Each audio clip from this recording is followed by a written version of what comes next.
Hey guys, welcome back to another episode of the Music Den. I'm your host, Armando Venditti. Hoping you guys are having a great day and above all else that you're indeed looking after yourselves and one another. Ladies and gentlemen, today Bill and I are continuing our look at Have a Nice Decade. We are looking at our favorite albums from the 60s, 70s, 80s, and 90s. We are at episode 3, and yeah, we're going to be taking a look at our favorite albums from the 1980s. We've each picked 10 albums. Myself, I've picked albums, one album per year. So from 80 to 89. It's a heck of a list. Um, Bill, quickly, just a quick question. For me, as I went through into the 80s and 90s, it got harder to pick in terms of.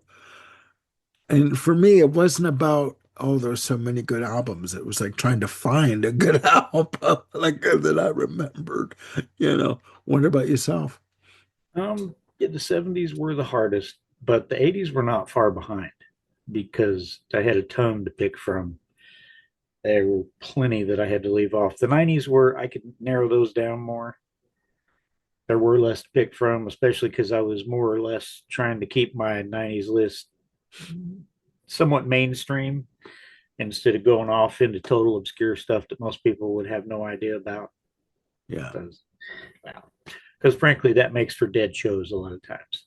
So Yeah. I was Yeah. conscious of that with my 90s list.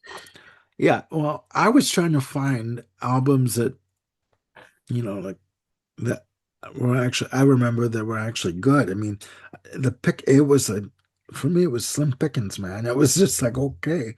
And then I did a couple of switch outs. But, ladies and gentlemen, my list is not ranked from like worst or least to best. It's, I just picked the best ones from each year, one album from each year. So there you go. There you go. All right. As is customary with these episodes, Bill's going to go first. What is your first pick? All right, mine is basically worst to best, but other than right at the very top, the order's not all that important on this particular list. And I don't, I mine are scattered throughout the decade. I definitely didn't do one per year. I'm sure I have some years that, in fact, I know I've had one year, I believe, had three. So, start off, we're going to 1983.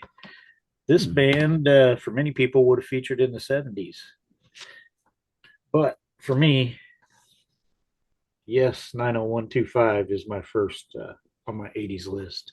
Yeah, Okay. people talk about this not being real, yes, and all that nonsense. This literally has three founding members of Yes and the replacement drummer who took over for their founding drummer. It doesn't get much more Yes unless you're Anderson, Bruford, Wakeman, and Howe.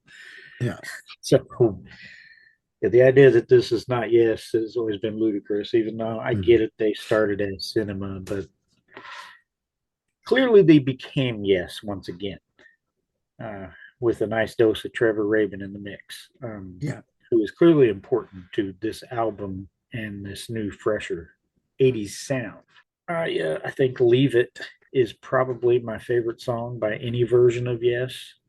You know, I'm a big fan of stuff like Tales from Topographic Oceans, and I love the debut and all this, but yeah, somehow, even with all those epic things available, Leave It is just, it's like this little piece of Yes looking at Gentle Giant and going, huh, we can do that.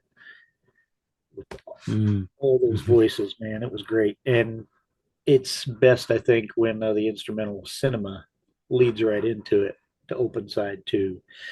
We know the big hits, Owner of a Lonely Heart in particular is huge. Hold On and It Can Happen both got a ton of radio play. Um, Yeah. Changes as well, I think, still probably gets played to death on certain rock stations. Yeah. But really, Our Song and Hearts are two of my favorites on this. They're just really cool songs. I mean, Our Song, yes, singing about Toledo, Ohio. Okay, that's unexpected. But there we are. Cool. Hmm. Hearts is the most traditional Yes like, and I think it's quite lovely and a great way to close the album. It's like a nod to the past of Yes almost. Unfortunately, I don't think they ever managed to quite recapture this again, at least not on this level. There were moments, but this was kind of a one off for Yes. And yeah, obviously it stuck with me. It's my top 10 of the 80s. Yeah, no, that album, massive hit. You know, Owner of a Lonely Heart, all over Much Music. And then what was precursor to Much Music, all the video shows in Canada. And it's funny how reading up on the album, how John Anderson basically came in almost at the last minute, uh, because originally it was going to be Trevor Rabin singing the tracks. And there is a demo album out there with him on vocals. But yeah, no, it's a good album. It's a good choice. All right, my first choice, we're going to 1980 with Bruce Springsteen and The River. Double album, massive, I would say critical hit for him. The commerciality would come 4 years later, but it was originally started out as a single album, uh, written, arranged, engineered, produced, mastered, sent off to Columbia, and then he said, "Give it back to me. I want to put some more music on it." 20 songs in total. The original title was Ties That Bind, um, but he renamed it The River. As a 10-year-old, I couldn't understand it, make heads or tails of it. As a 15, 16-year-old, I got it. I got it. And as a 50 something year old, a fucking 55, uh, this is a great Whippersnappers. album. Whippersnappers. This is a this is a fantastic album. The Ties That Bind, Sherry Darling, Jackson Cage, Two Hearts, Independence Day, an amazing slab of Heartland uh, Americana rock. Hungry Heart featuring Flo and Eddie, you know, uh, Mike Vorman, one half of Flo and Eddie from the Turtles on backup vocals on Hungry Heart. Out in the Street, Crush on You, You Can Look But You Better Not Touch, I Want to Marry You, The River, Side 3, Point Blank, Cadillac Ranch, I'm a Rocker, Fade Away, Stolen Car. My God, Ramrod, Side 4, The Price You Pay, Drive All Night. Whew, God, 8 minutes and 26 seconds. And ends with Wreck on the Highway. An amazing album. He'd go do Nebraska in 82, and go on to do, Born in USA in 84. But this album, for me, is the best one, is my favorite Bruce Springsteen album. And he still holds the record for the longest concert performed at Maple Leaf Gardens in Toronto on this tour, 4 hours. You know, with the band trying to carry him off stage and him coming back on saying, "I don't need no fucking band. I got my guitar. Let's go." And anyways, he did pay a fine that night for noise ordinance, I would imagine. But my brother-in-law was at this show. Carmen was at this show. So amazing album. You really need to check it out. Quickly, there's a box set released in 2015 called The Ties That Bind, featuring a concert, pro shot from the second row uh, of this tour. And you really do need to check it out. An amazing uh, collection of songs.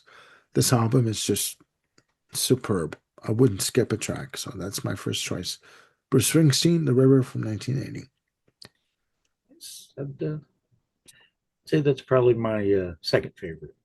Born to Run is always going to be my favorite Springsteen album. There's just Yep. no way around it. But yeah, The River is definitely next in line. All right, my next. Well, this band, you don't want to go to them to be role or looking for role models or anything like that. The interband fighting, the drama, the bad behavior. Woo, these guys are right up there with the Eagles and Fleetwood Mac.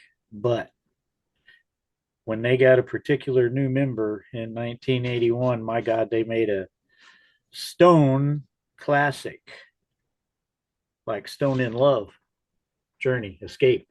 Okay. Uh, uh, you could say what you want about these guys. Yeah, they're generally a bunch of douchebags. Let's get real I to was each gonna other and everybody else. I But was gonna ask you about that after. Go on. Go on. yeah, musically though, they flat out kicked ass on this album. I mean, Neil Sean's guitar tone on this is just gorgeous. It's obviously "Don't Stop Believing" in the last decade or so has really gained most of the attention. But we all know that that wasn't even the biggest hit on the album when it was initially released. "Open Arms" and "Who's Crying Now" actually charted higher. Yeah. So that was kind of a long, slow burn. "Don't Stop Believing" Hmm. becoming the song on this album. But obviously, "Stone in Love" is a huge classic for many Journey fans. It's their favorite song. I'm going "Still They Ride" though. That's the one that gets me. I love singing along with it. I get all emotional with it. Just really destroy my voice trying to do the Steve Perry. And well, most of us are not Steve Perry, so Yeah. probably don't want to be there to hear that. Yeah. Unless I'm doing karaoke at a bar and you got a few in you, then all right, I'll probably sound pretty good to you. So yeah, Well, your throat is relaxed at that point. yeah. Um, I "Mother know. Father," that's uh, that's Yeah. another yeah, Yeah. super emotional song, very powerful stuff there. Oh my God. And "Escape," the title track, it kicks ass. It's almost a slightly proggy hard rocker. It's yeah, this is an easy pick for a top Journey album, but well, I'm pretty basic here. "Escape" is their best album. I love "Eclipse," I love "Infinity," I love the debut, but yeah, this one tops them all. So it had to be on this list. And come on, Yeah. look at that kick-ass classic cover. Yeah. No, I know. I know. Who's Crying Now was on many compilations in the early 80s, and it got to the point where I couldn't stand the song. But because it was just too slow. Good choice. My favorite album, Dream After Dream, the soundtrack from 1980. Mostly instrumental, but damn, is it good. I swear. Oh my God. And the last album to feature Greg Raleigh on keyboards before he left. Because he saw that Steve Perry was taking over. So he thought, I'm out of here before I get kicked out. Um, it's true. Just quickly, what do you think of the latest strife that's been going on in the band? I've about lost track of it. I know Neil and Jonathan are constantly at odds with each other, and yeah, we know the drama with Jonathan and his wife, and that's a whole political thing. That yeah, that would take us down a sidetrack to not necessarily Yeah, where we might go for this show. no, I know, I You know. agree? Or I know where you're going, and I'm avoiding that shark. Believe me. As orange and fat as it is, I'm not even gonna go there. If you know, you know. All right. I hear you. I hear you. It's got just quickly for me. It's gotten to a point where just fucking play music. You know what I mean? Like enough. But that's just me. Okay. Journey is a business. My next pick from 1981, Rush Moving Pictures. Oh my God. This SOB was all over the place in 81. Um, Tom Sawyer, a masterstroke. Not the Fairy Fellows masterstroke, but a masterstroke nonetheless. I had to put the Queen reference in there, you know. Um, Naturally. 7 tracks in total. Starts off with Tom Sawyer, Red Barchetta, YYZ, Limelight, The Camera Eye, parts 1 and 2, Witch Hunt, part 3, Vital Signs. I mean, every song on this album is kick ass. It's amazing. This pretty much put Rush on the map commercially in terms of what they were striving for. 2112 is where they arrived. And then, on the prog front, as it were. But this album, and you have Farewell to Kings, you've got Hemispheres, Permanent Waves. But this album, in terms of commerciality in the States, over the top. Just an amazing album, a concise album, just over 40 minutes long in terms of playing time, but effective. Just an amazing piece of work. Um, yeah, it's all that and a bag of chips.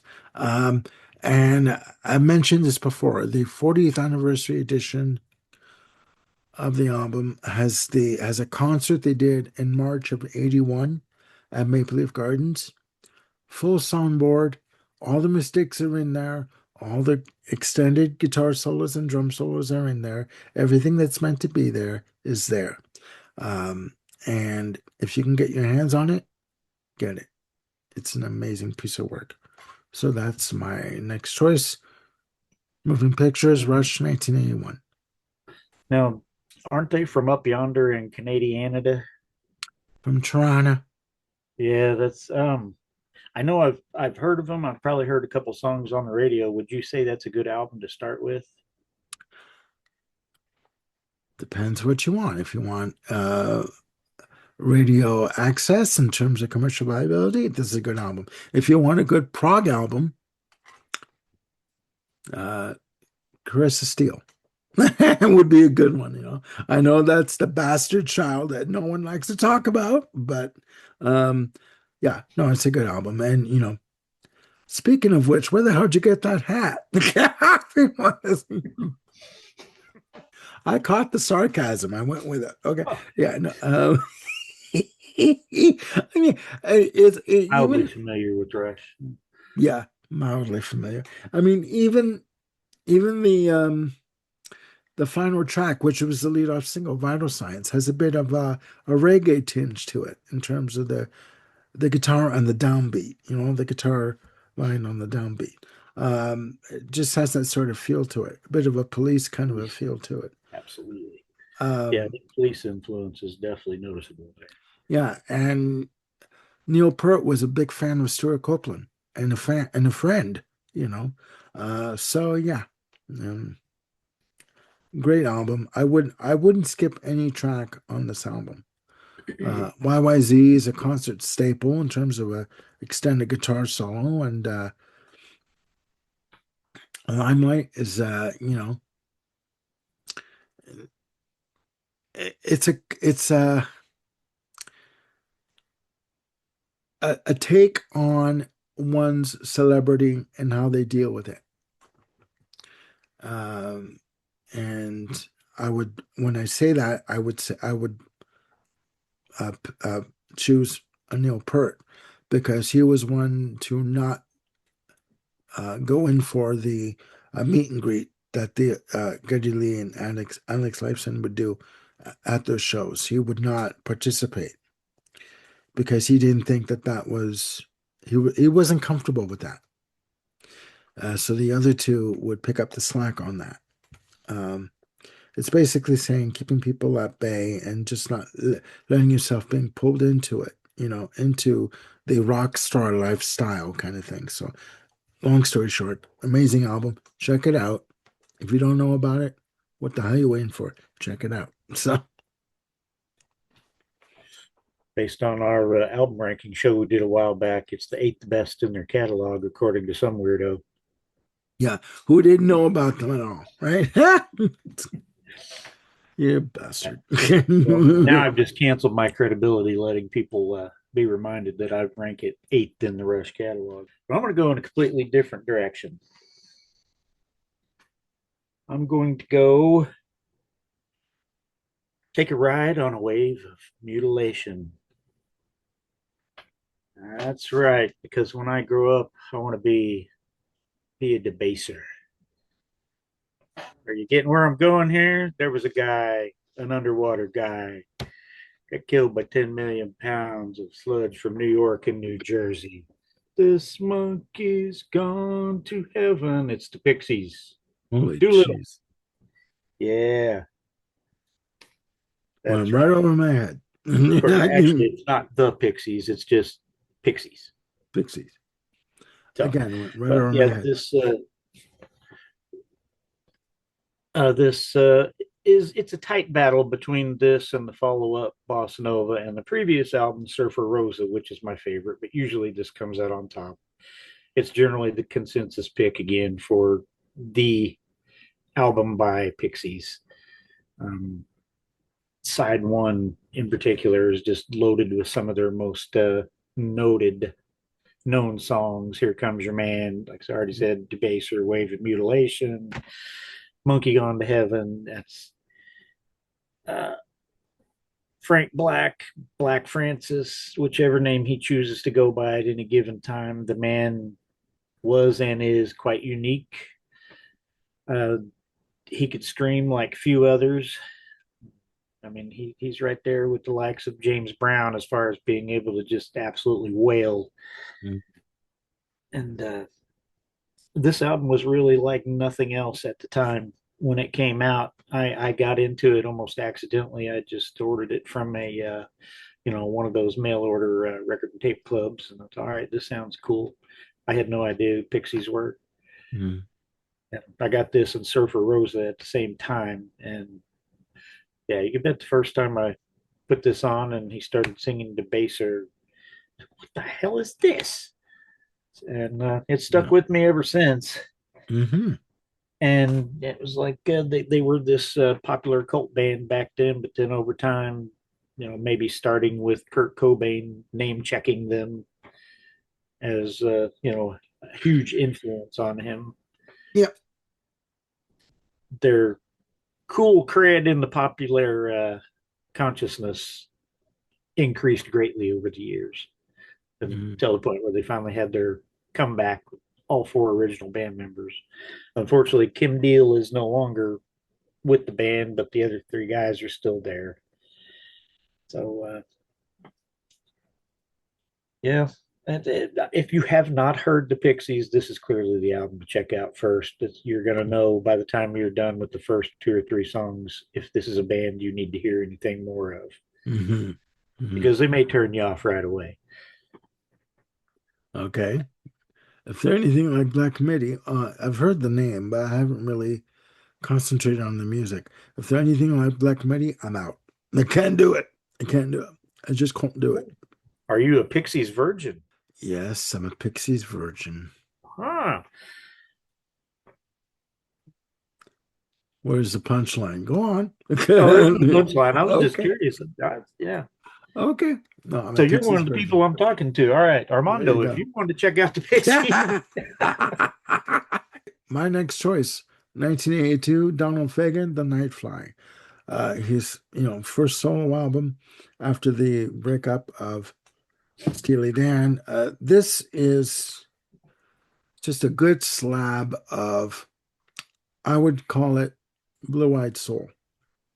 Not necessarily Philly blue-eyed soul, but New York blue-eyed soul. Um, just really tight, sophisticated uh, pop. I'd say slash uh, somewhat R&B type of music. He took what they were doing on Gaucho and just went a step further with it. All the songs are great. Even the cover photo with him, looks like a 1950s DJ sitting, at the turntable with a cigarette, tie undone, looking really tired and weathered. He's a man of experience. He's lived his life, lived hard, drank hard, and came out the other side looking like fill in the blank. But, you know, with the track New Frontier, was a standout for me. But the album overall is a great slab of, again, blue-eyed soul with a dash, with a good slab of New York thrown in there. Uh, uh, you know, um, one that I almost forgot about, and then we did an episode on this album discussion just over almost 2 years ago. You know, um, In a while. you know, it's been a while. I was going to pick Hot Space, but no. I love me Queen, but no. Um, check out the Night Flight. It's a great album. Um, it's got all the Donald Fagen nuances that you know from Steely Dan, just him on his own. You know, he does a great cover of Ruby Baby, the Jerry Lieber, Mike Stoller track, and yeah, it's an amazing piece of work. You know what a big Steely Dan fan I am, obviously. Yeah. The Night Flight to me is one of those. I feel like it's heavily weighted toward the two big singles, New Frontier and IGY. Yeah. I think those two are damn near as great as anything Steely Dan ever did. Hmm. But I feel like the rest of the album is pleasant. It's enjoyable, but nowhere near the level of those two singles. Hmm. I don't want to call it filler because it's not like I would skip anything when I'm playing that album, but as an album overall,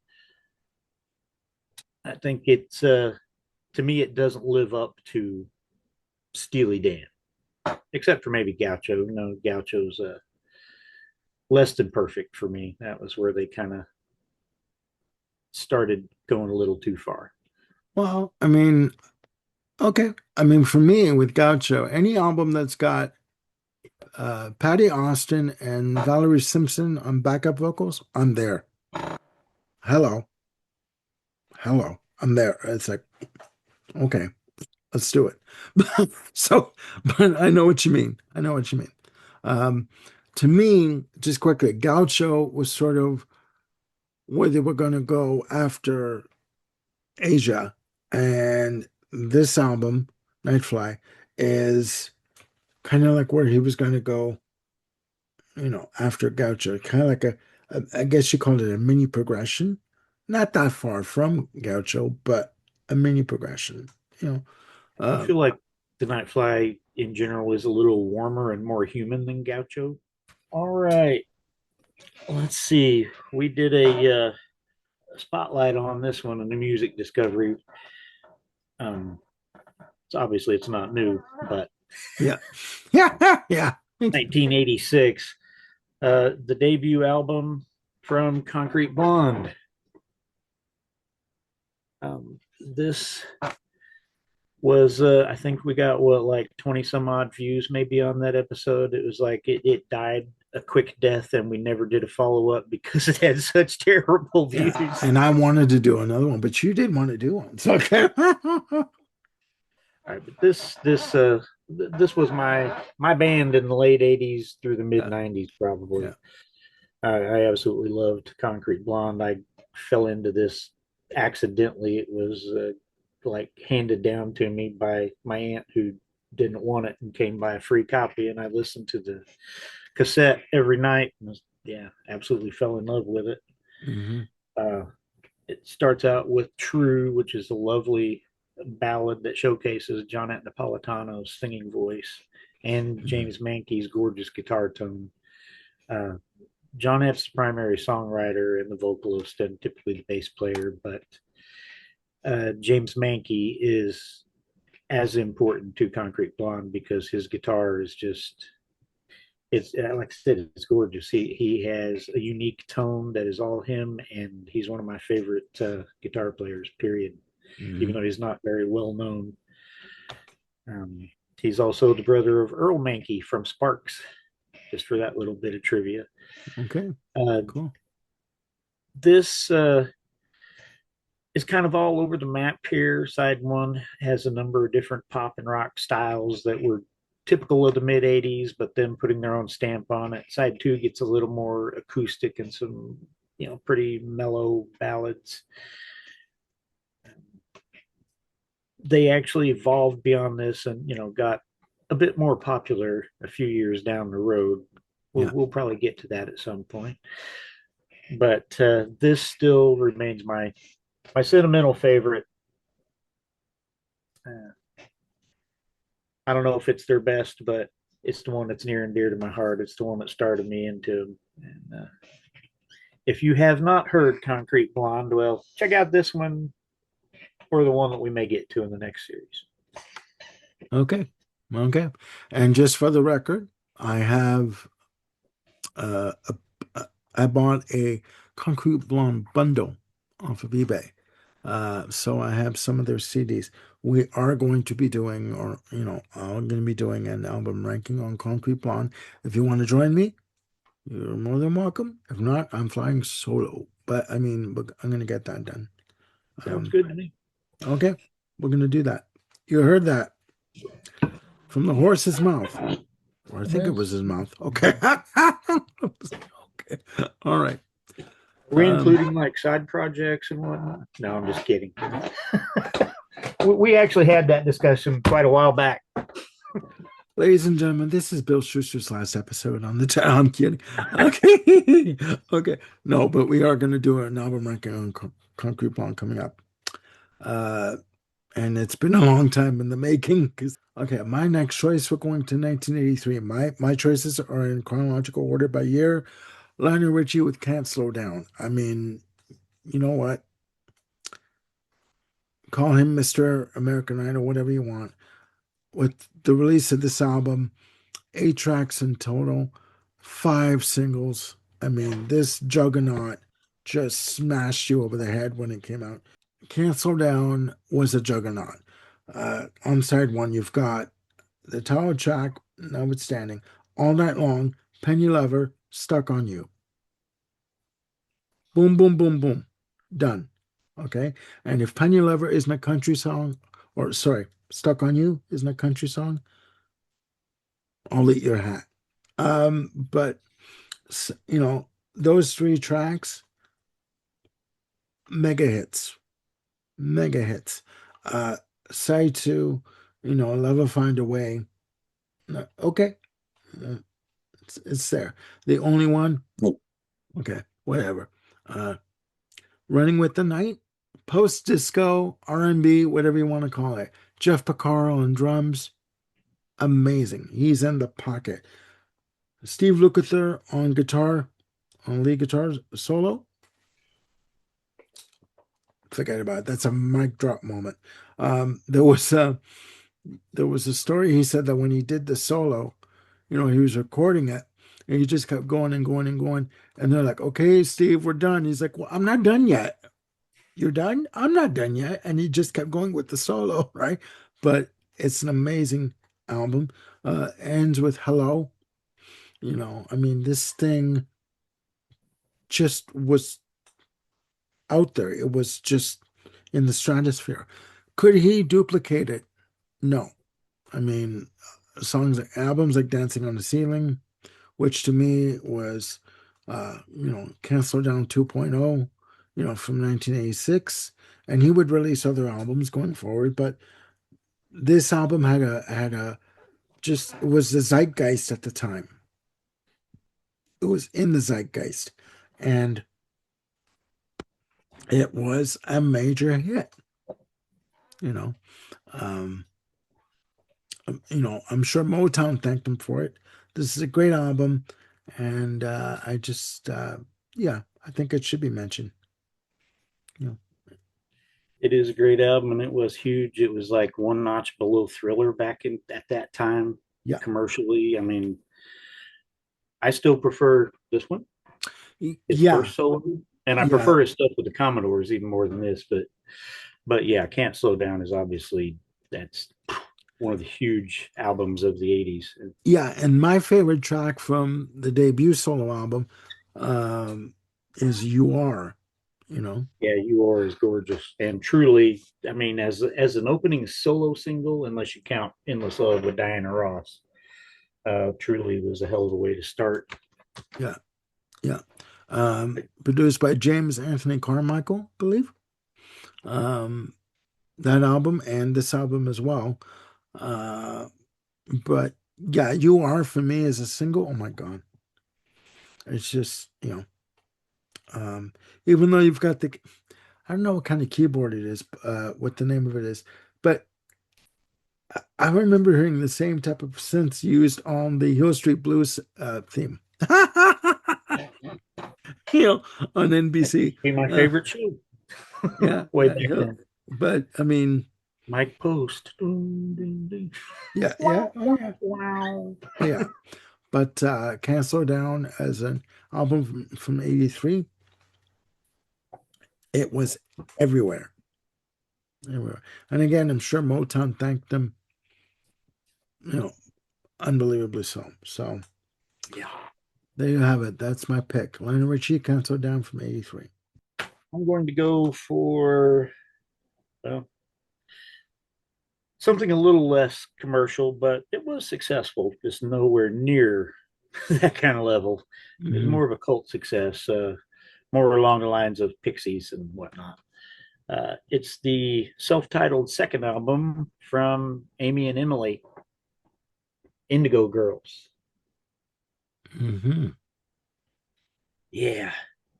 Yeah, this one is pretty special too. It's another one that just never gets old. I put on one song, I want to hear the entire album. Um, a lot of critics were, complaining about their, college freshman lyrics and yeah, pretentiousness and what. No, there's some excellent lyrics on here, and these are heartfelt, intelligent songs, well played and well sung. These two singing together, it's just amazing. I'd say if you haven't watched the documentary about them, I can't remember the name. I just watched it a few months ago. By all means, if you're even remotely an Indigo Girls fan, check that documentary out. It's pretty entertaining and sad in some ways, but quite informative. But this will probably always be the one Indigo Girls album that everything that they've ever done has been compared to. Closer to Fine was the single. I was going to say big single, but it wasn't really big single. It was more of, like a college radio Yeah. type single, not like a top 40 Billboard type single. I used to be drawn to Emily's more gentle songs and voice. It took me a while to come around and appreciate Amy's more rocking songs and her rougher vocal tone. But come around, I did. I love them both for what they bring and the way they blend together. It's like great duos that just play off each other so well. Lennon McCartney, Roger Hodgson, and Rick Davies and Supertramp. I mean, just totally different voices that work well. So yeah, Indigo Girls definitely had to be on my list. That was a guarantee. Yeah. Oh, I get that. There is a documentary on the Lilith Fair concerts that were done, you know, um, by Sarah McLachlan and directed by Dan Levy from Schitt's Creek. Um, who was in Schitt's Creek. Um, and the Indigo Girls are featured in the documentary and talk about the history of Lilith Fair and the popularity of Lilith Fair and so yeah, if you want to check it out, it's on YouTube. You can watch it. My next choice, we're going to 1984, Prince with Purple Rain. Or I should say Prince with Prince and Revolution. Yeah, Bill Short, yes. I can't Um, believe it. yeah, released June 25th, 1984. My God. Uh, a good mix of pop, rock, um, just coming together. My God. Oh, a juggernaut on its own. And, you know, I've heard people have compared, Prince with Michael Jackson. Don't do that. Don't do that. Prince was a musician, a composer, an arranger, a producer. Michael Jackson couldn't play an instrument. Okay? When you talk about Prince, you can pick different decades. When people talk about Michael Jackson, all they pick is Thriller. No, it doesn't work. Anyways, yeah, well, pretty much. Hello. But Purple Rain, Let's Go Crazy, Take Me With You, The Beautiful Ones, Computer Blue, Darling Nikki, When Doves Cry, I Would Die For You, Baby I'm a Star, Purple Rain. Hello. Hello. Top to bottom, an amazing album. This should have been a double album. It should have been. There was enough music and there were enough different songs written for the soundtrack that this was, I believe, the third configuration of the album that was delivered to Warner Brothers. The first was put together in July of '83 and it was quickly scrapped. And this was the final configuration that was given into Warner Brothers. Um, an amazing album. I have gone on record on another channel that my two favorite albums are 1999 and Sign of the Times, and they are. But this album, for the time, for '84, was the bomb. And yeah, it's an amazing piece of work. And yeah, controversy with Tipper over, notwithstanding. Um, Tipper over. I'm quoting Alex Van Halen with that one. But yeah, Darling Nikki. You know what? A little mini rant. You're worried about your children listening to inappropriate music? Watch what your children are doing. You are the parent. You are supposed to be in charge, not the artists that are doing music. Okay? Be a parent, look after your children, and watch what they listen to, and, you know, act appropriately. There you go. Mini ran over. Back to the original schedule program. An amazing album. And yeah, that is my choice for 1984. What are your memories of it? If you, Of Purple Rain itself, yeah, well, yeah, I had already been a fan of 1999. I really dug the singles off of that and then got the whole album. But the first thing I remember about Purple Rain is the video for When Doves Cry. Prince in that bathtub and everything. And what is this? This is very distinctive. interesting. Yeah, Yeah, yeah, I had no idea that it was going to become what it did. This massive thing. It was. yeah, I mean, it almost made my list. There were some that just had more of a personal connection to me, which is why it didn't. But if I were going to try to make a remotely objective attempt at 10 albums that represent the 80s, Purple Rain would have to be one of the 10, no yeah, question. yeah, yeah. No, no, true enough. Just a very quick note. There's a concert that Princeton Revolution did in August of '83 at First Avenue. It was a benefit show. This features the first performance, debut of Wendy Melvoin on guitar, and they do music from Purple Rain, and they do the full version of Purple Rain, the track, 11 minutes and change. Listen to it. Stevie Nicks was asked to provide lyrics for Purple Rain, the track, but she backed out because she was intimidated. She didn't want to make any mistakes. Uh, by the way, Prince loved Stevie Nicks and Christine McVie. If you asked him at any given time, he would say he preferred female singers and artists to male. All right. Well, that one was a soundtrack to a movie, conveniently enough, Yeah. and so is my next choice. I can't find my actual CD of the soundtrack, so I just brought out the Blu-ray instead.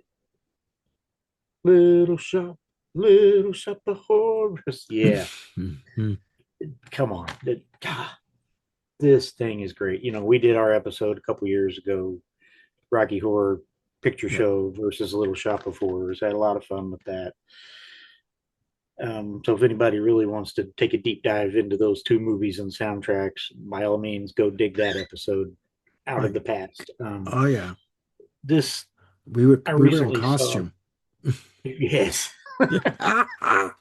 So our local high school here did a production of Little Shop of Horrors just back in April, I believe Mhm. it was. Yeah, and Stacy and I went, and it was great. They did all the songs. They did things which some might even say were inappropriate for high school students to be yeah, performing, but it was great. They did a Okay. hell of a job, and this soundtrack it lends itself to that. It's just such a well written soundtrack. Um, Even the actors who are not necessarily singers, like Steve Martin and Rick Moranis, they come off well when they're singing. They're perfect for the parts Okay. to sing these songs. But um, Ellen Green is she's the star of the show. Ellen Green is the voice. All right, some will say Levi Stubbs, who plays Audrey too, but Ellen Green plays Audrey, and she has such a unique, almost Yeah. squeaky voice. Yeah.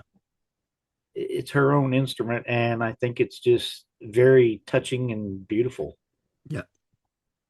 It it adds a real poignancy to her delivery, even though her Hmm. character is kind of this ditzy, goofy uh, bimbo, basically.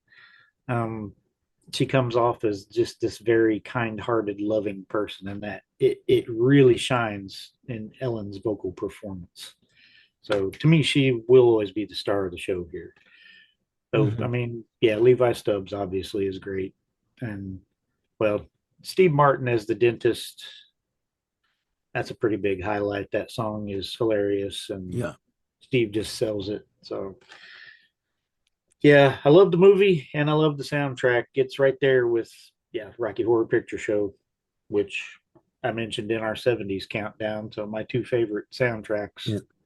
have both made my 10 best of decade. My next choice, 1985, Tears of Fear, Songs from the Big Chair, released February 25th, 1985 to be exact, with the lead-off single, Shout. Um, an amazing album, 9 tracks in total. I mean, they had a hell of a time trying to come up with a follow-up for The Hurting from 80, a few years before. I think it was 82 or 83, The Hurting came out. But they hit it out of the park, you know. Um, every song on here is an amazing piece of work. Shout, The Working Hour, Everybody Wants to Rule the World, which the original title was Everybody Wants to Go to War. Uh, apropos today, actually. Mother's Talk, which ends on side one. Uh, Roland Orzabal's dedication to Robert Wyatt and Soft Machine with I Believe. Just an amazing piece of work on that on grand piano. Segues into Broken. That segues into Head Over Heels, which segues into a little snippet of Broken Live, recorded, I believe, at Massey Hall in Toronto. And it ends off with the beautiful atmospheric prog-esque Listen. This is just a 100 out of 100. Just an amazing piece of work. It is my favorite album from the band. I would not skip one track off from this album when I'm listening to it. I can listen to it straight through. Program drums are not bucket. It's an amazing album. It has heart, it has soul. The original title for this album was going to be The Working Hour, and they changed it at the very last minute. And there is a documentary on a classic album series on Tears for Fears from the BBC, BBC One, on the making of Songs from the Big Chair. Chris Hughes, the producer who was Merrick, the drummer for Adam and the Ants, talked about how Roland Orzabal just came up with the two chords for Everybody Wants to Rule the World on acoustic guitar. He didn't think it was a song that he could write. Chris Hughes, along with his wife Caroline at the time, convinced him to write the song proper, and it was a major hit. The this version of Mother's Talk is the on the album is the third version of Mother's Talk that was recorded. To me, it's the definitive version of the track. Amazing piece of work. Listen to the album as a whole. Do not skip anything. And if you can get the box set that came out in 2013, get it. It's great. That's my next choice. Tears for Fears songs from the big chair. All right. People who see me do much know that this is one of my all-time favorite bands. I'm a half-ass expert on them, apparently. Um, and I didn't have any of their albums from the 70s on our 70s countdown. But there was no way they were getting out of the 80s. Okay. Fire of Unknown Origin by Blue Oyster Cult. Okay. And one of my all-time favorite album covers, too. And the perfect Blue Oyster Cult album cover. That is the Blue Oyster Cult. Okay. Oh, yeah. No, definitely. Distinctive. Very Yeah, distinctive. very, very much so. Uh, Obviously, the hit on here was "Burning for You," which it just missed the Billboard Top 40 here in the States. I mean, he was just right outside. Hmm. So it did do extremely well on the rock charts, though. Hmm. It was a big hit on rock stations. So it was essentially their comeback, the hit that they'd been looking for to follow up Don't Fear the Reaper from 5 years earlier, which they couldn't seem to find on Spectres, Mirrors, or Cultosaurus Erectus. Even though I love all those albums, yeah, the hit just wasn't there. But Burner for You put them back on the map commercially. Unfortunately, it was Albert Bouchard's last with the band before they kicked him out. Founding member, very important songwriter, drummer, multi instrumentalist, and singer. And as much as I love BOC, they were never the same without Albert. So this is kind of bittersweet. I often say it's their best album, but it kind of sucks to think, well, this is their best album. What could they have done if Albert Yeah. had his shit together and not got kicked out of the band back then? Yeah. No, we'll never know. But this is loaded with other tracks. You know, some of the stuff on here was specifically written for the heavy metal soundtrack, the animated movie. Um, they had Vengeance the Pack, which of course was based on the story of Tarna from that movie, and that was an Albert song right there. Hmm. But sadly, they didn't use that in the movie because it told the whole Tarna story in about 5 minutes. So they couldn't really have that unless they played it over the end credits or something. So the only one that was used was Veterans of Psychic Wars, and that's Hmm. a cult classic for many people. Hmm. Eric Bloom track with Michael Moorcock on lyrics, famous sci-fi fantasy author. Um, Joan Crawford, of course, was also another big cult classic off of this. Really, the whole thing is just perfect hard rock pop circa 1981. Yeah. It's a bit smooth. If you're looking for, some rough heavy metal, something, this isn't that. They rock hard when they want to, but Yeah. they were never a metal band. So Hmm. don't come looking for metal with Blue Oyster Cult. Yeah. Just be happy with their own weird, distinct mix.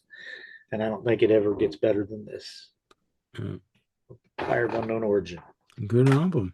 Really good album. I've got the Columbia Records box set, the whole collection. So, yeah, amazing album. All right, my next one, we're going to 1987. Do you know where you are?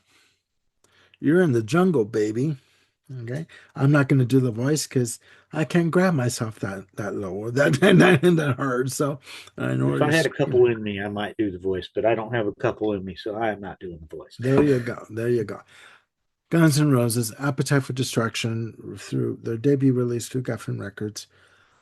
Yeah, this was the antidote to hair metal and glam metal. This was like nothing that was on the scene musically at the time in '87. One of my brother's favorite albums and bands, but my brother is an idiot, like I've said in other episodes. He never went past 1987 in terms of his musical growth, as it were. Um, 12 tracks in total. Pick any song. I mean, Welcome to the Jungle. It's so easy. Night Train, Out to Get Me, Mr. Brownstone. Oh my God. He gets up around 7, whatever. I'm not going to go through the whole lyrics, but he's been dancing with Mr. Brownstone. He's been knocking. He won't leave him alone. But they would start their 1992 tour and shows with an amazing version of Mr. Brownstone. Side one ends off with Paradise City. Come on. My Michelle, Think About You, Sweet Child of Mine, the biggest hit off the album. You're Crazy, You're Fucking Crazy. Um, Anything Goes ends off with Rocket Queen. Um, this is just good melodic hard rock, right in your face, unapologetic, middle finger, you know, right up at you. And they make no apologies for what they did and how they did it. Produced by Mike Klink, who worked with Hart in the 70s. This is just a good slab of melodic hard rock. And this, to me, was the antidote to glam metal and hair metal. I know people don't like that term. I didn't make it up, but it is out there. Yeah, and was I going to pay $600 for the massive Appetite for Destruction box set? Hell no. But this is a good album. This, to me, for a gateway to get into Guns N' Roses, yes, there's a Use Your Illusion, but no, grab this album, Appetite for Destruction, as an introduction. That's my next choice. All right. In keeping with my tradition that I started on the previous two episodes, 60s and 70s, I have a hat and a shirt. One of them is a red herring. One of them actually made my list. We see Run DMC down below Yes. and Rush up top. I think this one's pretty obvious what the red herring is here. Sorry, Dolly, sorry, it's Run DMC, but it's Dolly Parton. yes. No, it's Rush. Power Windows. Yeah, not moving pictures, not permanent waves, not signals. Power Windows. Good Used to one. be my least favorite Rush album 20, 25 years ago. Now it's top five, easy. Uh, it just keeps on getting better. There's something unique about the sound of this album. I used to be bored with the thought Big Money was too repetitious as a single, and Mystic Rhythms was a bit slow and boring. And well, I changed my view on all that. And while those are great songs, it's all the stuff in between that really draws me into this album. Middletown Yeah. Dreams, Emotion Detector, Manhattan Project, Territories, Grand Design. I mean, wow. Yeah. Marathon. I wouldn't do without any of these songs. It's, the last time that Rush had this concise album format, only 8 songs. Yeah. On Hold Your Fire, the follow up to this, they're already bumping up, adding more to the running list, starting to really move into the CD era. So this is, to me, I think, compact, perfect length. They never quite sounded like this again. It does get lumped in sometimes as part of the 80s Rush keyboard era, and usually with Hold Your Fire in particular. But I think Hold Your Fire moves away from this significantly. Yeah. If you really listen to both albums, this is its own unique sound world. Yeah, Hmm. it is really keyboard heavy. There's no doubt. But if you listen for Alex Lifeson in this, you're going to find some of his best playing Yeah. because of the way that he has to weave in to the space that was left, Yeah. after all the keyboards, the drums, the vocals. Uh, and he does so brilliantly. Alex absolutely tears it up on this album. It's just not the big over the top riffs or anything like that. It's very intricate, delicate, gorgeous playing. Mhm. So if you've never really listened to this and checked out Alex, make a point to listen to the whole album and just concentrate on what Mr. Lifeson is doing. he shows what a master guitar player is right here, finding his spaces. So Mhm. yeah, that is my Rush album for the '80s, Power Windows. I'm going to go in a different direction here. 1988, Tracy Chapman, self-titled.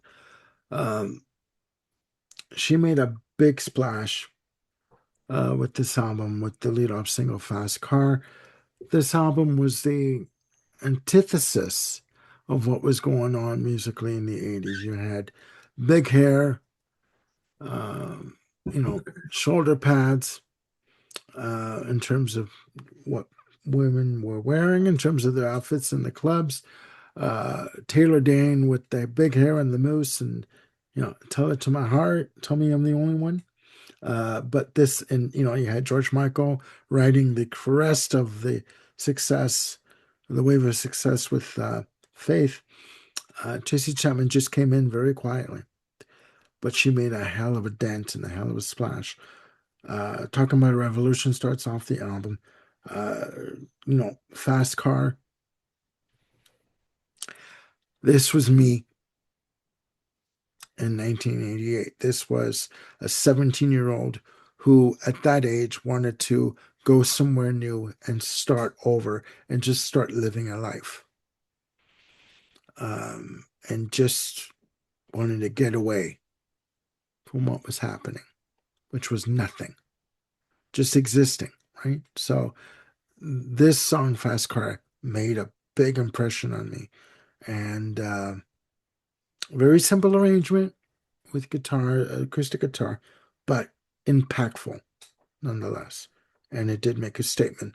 Um, Other songs of note, Across the Lines, Behind the Wall, talking about domestic abuse and knowing that it's Blues. happening and knowing that you can't stop it. Baby, Can I Hold You? Uh, Mountains of Things. Uh, she's got her ticket. Why? For my for my lover. If not now. And it ends off with who? For you. Sorry, for you. Uh, 11 tracks in total. I just bought this album on CD just a couple of years ago, about a year and a half ago. Would she have the same success with her future albums, Crossroads and A New Beginning or New Beginnings?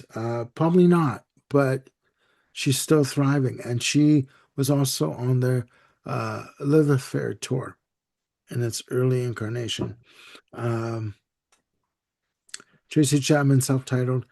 Listen to this album. If you want an album that is very peaceful and offers you some solace, but speaks loudly, this album is for you. It's a headphones album. Put it on, listen to it all the way through with your coffee. You don't need to be stoned. You don't need to be drinking. You just need a good slab of time to listen to this album, and it'll have an effect on you. All I can say. Yeah, that is a great album and very emotionally affecting. Obviously, yeah, it's the songs like "Talking About a Revolution" are still absolutely up to the minute relevant today, and in a very sad way, actually. But because that revolution never really came, so Yeah, it kind of bums me out when I hear that song and thinking all the years that have passed. But that's another story. yeah, yeah, Um, yeah, that's a gorgeous album. It was huge amongst my friend group when it came out. It kind of went by word of mouth. We like passed around, oh, you got to listen to this cassette. Yeah, yeah. Yeah, I mean, at the time, Much Music was playing George Michael videos on the hour, every hour. It was Faith, it was Father Figure, it was I Want Your Sex. Well, who doesn't? But that's another issue. It was, One More Try. But when this album came out, Tracy Chapman just knocked everything else off the shelf for me, and it just planted itself in my subconscious and in my consciousness, and it was just like, okay, this is saying something. But yeah, we gotta get going here. So yeah, it's because I'm gonna start tearing up. Yeah, your next one. All right, my next one. Well, there there had to be one by this guy. I mean, I can't go through a single. Well, I went through the '70s without talking about him. I didn't have a Rush album in the '70s, or a Blue Oyster Cult album, or a Joe Jackson album in the Ooh. '70s. Mm-hmm. But I had Blaze Glory here. Um, Sometimes it could be Big World, sometimes Night and Day. I almost went with Body and Soul, but Mm. I picked Blaze of Glory when I made my list and decided to stick to it. It could be any of those four, and I appreciate and enjoy everything Joe did in the '80s. And well, obviously he's my favorite, so throughout his Yeah. career. But Yeah. Blaze of Glory was kind of his. Well, looks like my commercial success is crapped out, but as an album, though, uh, this was wow. It's all over the map. It's an absolutely gorgeous album. It's full of different musicians. Stylistically, it really is everywhere. I think some of my favorite stuff is on side two, though, um, where we go. Well, damn near all of side two. Um, back at the time, he was saying I'm never going to be 35. I'm going to stay 19 forever. Well, how many of us can't relate to something like that? Maybe not to specific ages, but no, Yeah. we're never going to get old. Yeah. Oops, yeah. Um, that leads right into the best I can do, which is just one of his, simple, gorgeous ballads, a love song. Uh, and that goes into Evil Empire, which is one of his political songs. I think one of his best. And if you've never heard it, by all means, go check it out. Another song that's still very relevant Mm-hmm. today. Mm-hmm. The Evil Empire still exists, and I'll just leave that right there. Yeah.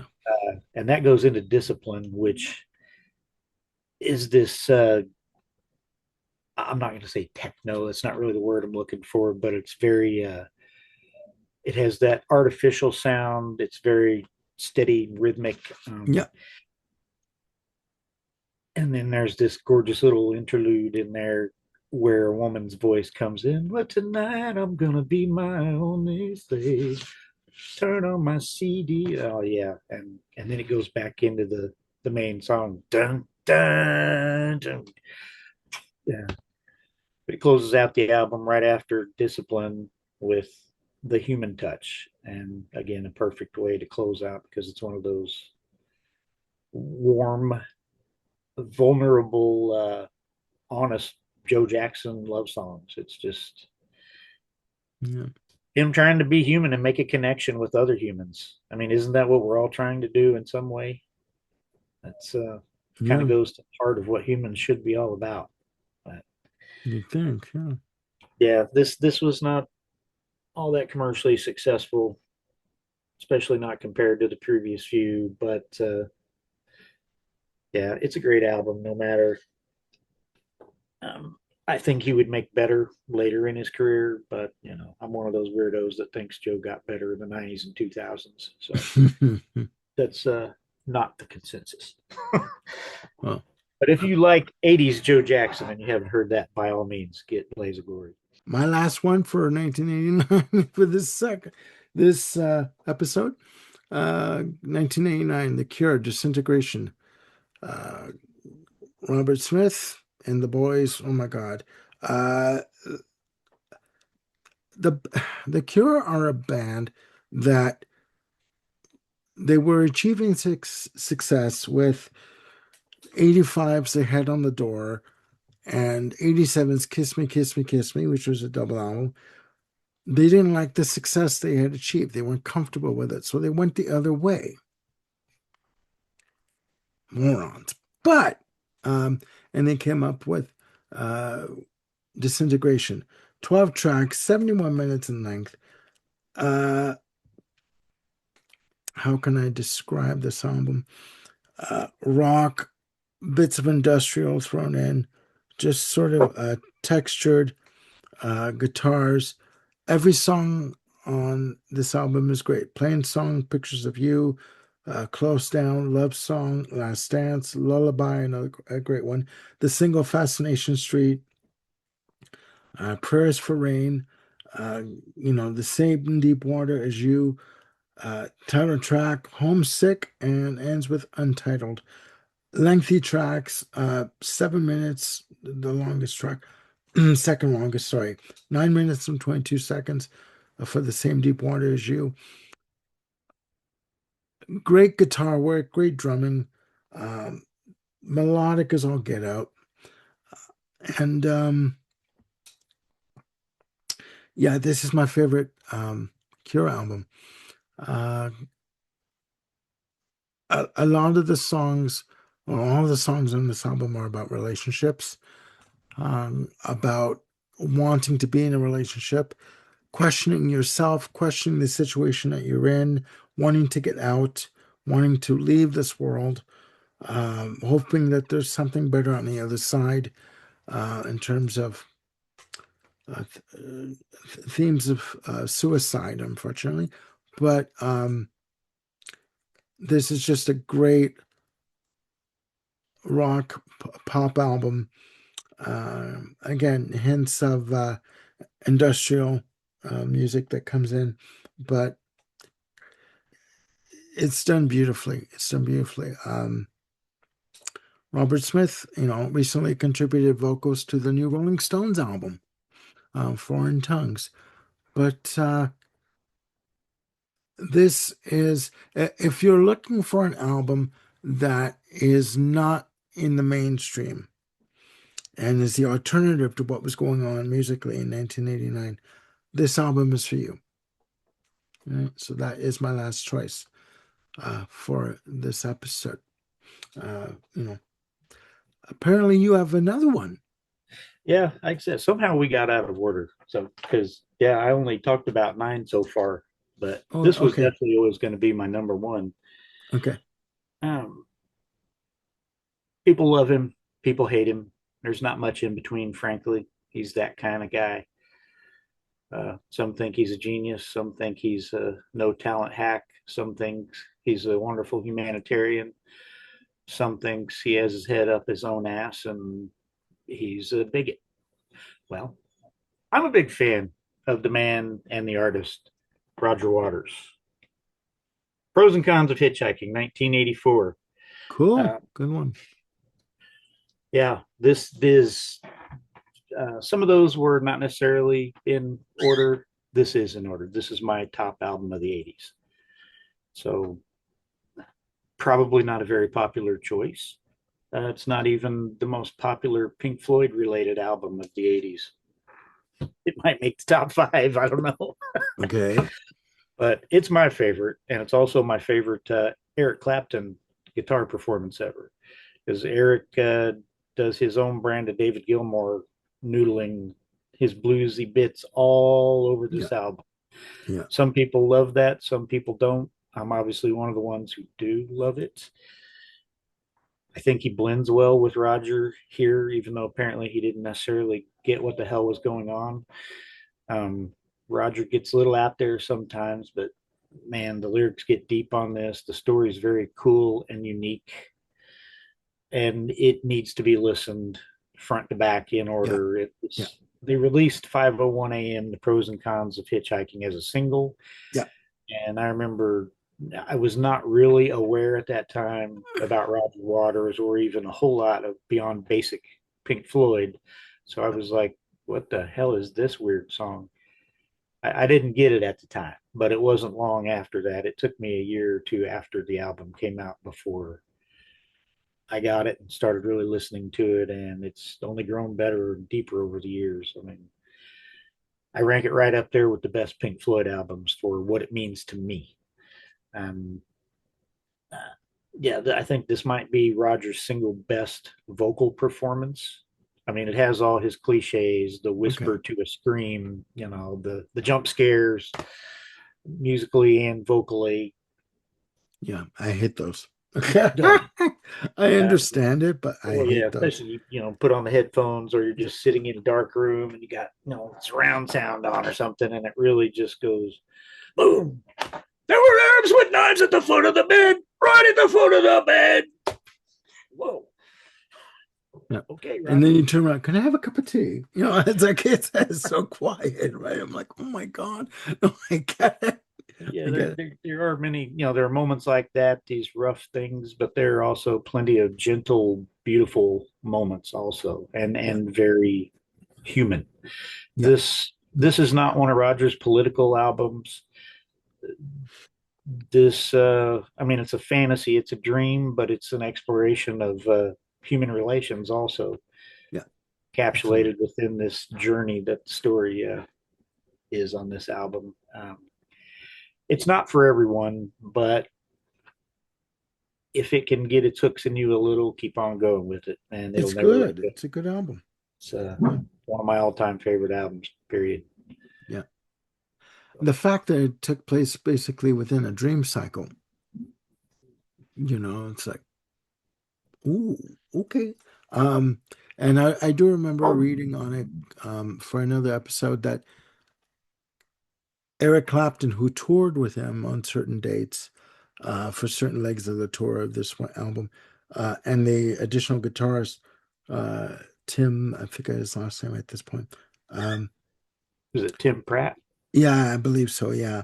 Um, had said, we're told by uh, Roger Waters, no embellishing, no guitar solos, no flash and dash. Just get on, do the music like it is on the album, and get off. Which, although he had tremendous respect for Roger Waters because he thinks he's a musical genius, he felt that that killed any type of creativity or spontaneity or fun that they were supposed to be having on the road. So, yeah, it, a good album. It was one of Mario's favorites. I do remember the video for Pros and Cons of Hitchhiking. But yeah, I came to it very late, but it's a good album. Ladies and gentlemen, we've come to the end of our episode for Have a Nice Decade, the 1980s. 10 albums each, although apparently Bill's out of sequence in terms of his selections, but that's okay. Not sure how we did that. That's okay. It's okay. Um, Please put down in the comments below your picks, your favorite albums for the 1980s. Um, it could be from, like I did, one album per year throughout the decade, or you could choose an album, 10 albums from one year. If you're a music fan and you're on top of what was coming out at the time, obviously you know your music and you know what you like. No right or wrong answers, just opinions. We want to get a dialogue going on this. I want to thank Bill for joining me on this wonderful episode, which we hope you think is wonderful. And we're going to come back with the fourth and final episode of this series. Have a Nice Decade, the 1990s, with our top 10 albums of the 1990s. All right. So have a great day. Please click like and subscribe. Hit the notification bell. Keep yourselves on top of any new content we got coming up. And we're now on X. Please follow us on X. And have a great day. Look after yourselves and one another. We'll see you soon with Have a Nice Decade, the 1990s. Have a great day. Bye for now.